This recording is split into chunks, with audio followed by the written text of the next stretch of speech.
Bonjour à tous, on se retrouve pour une nouvelle interview aujourd'hui. Aujourd'hui, on va interviewer quelqu'un de très important pour le club. C'est Simon Lamblin, donc directeur technique du club. Et voilà, on va lui poser 2-3 questions.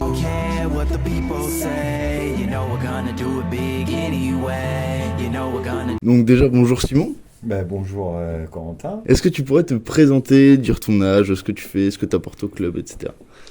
Simon Lamblin, j'ai 50 ans depuis quelques mois. Je suis de retour au club depuis août 2019. Je vais attaquer ma 4e saison et puis je suis salarié au club en tant que directeur technique et multifonction, multicarte. J'essaie d'aider au maximum le club pour qu'il fonctionne bien et que les gens s'y sentent bien.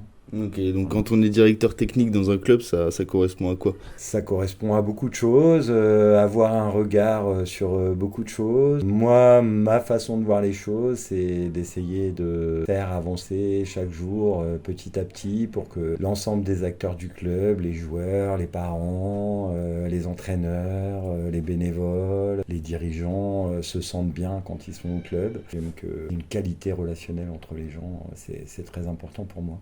J'avais fait un premier passage au club en tant que joueur, parce que je suis arrivé au club à l'époque, il s'appelait encore MJEP Caen-Montreuil. J'y étais arrivé en 1986. Ok. Et j'y suis resté jusqu'en 1998, date à laquelle j'ai obtenu mon PE1 basket à l'époque, et où j'ai quitté le club pour un premier emploi. À Chauny, dans l'Aisne, pas très loin. Pourquoi le basket?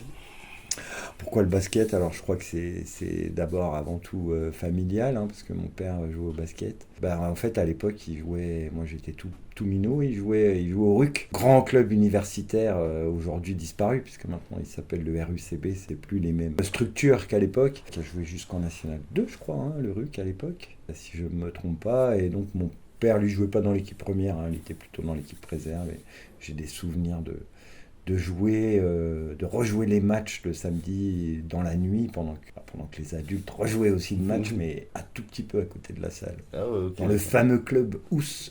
Pourquoi être devenu aussi entraîneur du coup au sein du club? Comment je suis devenu entraîneur, je crois que c'était aussi une histoire familiale parce que mon grand-père paternel était enseignant, instituteur, directeur d'école, donc je crois qu'on a ça dans les gènes, la transmission. Mon père a été prof aussi un temps, et puis il a été toujours engagé dans des associations sportives, notamment la gym. Il a été longtemps le président du club de gym à Reims. Et puis c'est venu comme ça, je me rappelle, par Paul Paillotin, donc, qui était à l'époque éducateur sportif à la ville de Caen-Montreuil, qui est toujours d'ailleurs, il est toujours là, qui m'a proposé de l'aider au départ sur le SMA, etc. Puis j'ai entraîné, et puis un jour, dans un match de basket, mon genou a explosé. Je suis réveillé quelques semaines après dans une chambre d'hôpital, en me disant c'est tout, je serai plus joueur, donc je vais être entraîneur. Est-ce qu'il y a une grosse différence entre joueur et entraîneur? Pour moi ça n'a rien à voir. Après c'est important de bien connaître l'activité basket évidemment, mais après quand vous êtes entraîneur, vous n'êtes plus un joueur, et c'est peut-être ça qui est le plus difficile à faire ce chemin, c'est-à-dire à un moment donné à accepter que ce qui se passe sur le terrain le jour du match, c'est pas entre vos mains, mais c'est entre les mains de vos joueurs. Faire ce chemin de dire que le joueur contrôle ce qu'il fait, l'entraîneur ne contrôle pas. Pas contrôler ce qui se passe sur le terrain parce qu'il n'est pas acteur. Par contre, il peut accompagner les joueurs au quotidien par beaucoup d'échanges, par beaucoup d'écoute, les accompagner pour qu'ils évoluent, pour qu'ils progressent, à la fois individuellement et à la fois dans le cadre de l'équipe. C'est pour moi la grosse différence que je fais entre le joueur et l'entraîneur. Ok, d'accord. Tu es directeur ici, tu gères les coachs. Qu'attends-tu de cette équipe de coachs? Ce que j'attends déjà, c'est qu'il y ait une bonne communication entre nous tous, qu'il y ait de la coopération par rapport à la gestion des joueurs, parce que certains joueurs appartiennent à plusieurs équipes dans leur intérêt et dans l'intérêt des équipes. Et je trouve que ça, c'est plutôt une bonne chose, ça s'installe bien là, cette année. J'apprécie que les coachs échangent, communiquent entre eux. Ça, j'attends ça. J'attends déjà aussi que les coachs aient... Comme j'ai dit, je trouve que ça hyper important dans le milieu associatif, que les gens qui viennent ici, que ce soit les joueurs ou autres, trouvent une bonne qualité relationnelle. Tout n'est pas parfait dans un club, c'est certain. On doit essayer de s'améliorer chaque jour. Et que cette qualité relationnelle, elle est très importante à mes yeux. Et pas toujours facile à maintenir, parce que c'est sûr que dans le basket, évidemment, c'est la compétition. Évidemment, on a tous l'espoir de gagner les matchs. Évidemment, on les gagne pas tous. Et quand on perd, des fois, le risque, c'est d'aller chercher des excuses, c'est d'accuser les autres. Et du coup, on perd un peu en qualité plutôt que d'aller regarder qu'est-ce qu'on a fait aujourd'hui de bien et qu'est-ce qu'on aurait pu mieux faire. Parce que peut-être que j'ai pas tout fait pour que mon équipe puisse l'emporter. Okay. Et ce genre de questions, ça permet d'avancer et de cheminer et de progresser. Et de progresser, voilà. Et du coup, vu qu'on parle de ça, qu'est-ce que tu penses du début de saison de la pré-nationale, l'équipe que tu entraînes du coup ? On est à 2 victoires pour une défaite, donc forcément on est plutôt satisfait. On ne savait pas, on est une équipe toute neuve déjà parce que moi c'est ma première année à la tête de cette équipe et que je ne connais pas tous les joueurs, qu'il y a pas mal de nouveaux joueurs. Et puis qu'il y a aussi des joueurs expérimentés et puis des joueurs tout neufs à ce niveau, tout jeunes. Donc on est plutôt satisfait de ça sur le plan sportif. Après, sur le contenu, je trouve que l'équipe avance bien. Je trouve qu'il commence à avoir une belle cohésion. On commence à devenir assez imprévisible pour l'adversaire et même pour moi. Et moi, ça me plaît. Même s'il faut que j'apprenne à faire avec, quoi. Il faut que j'apprenne à mieux connaître chaque joueur. Et pour le moment, je suis plutôt satisfait de ce qui se passe.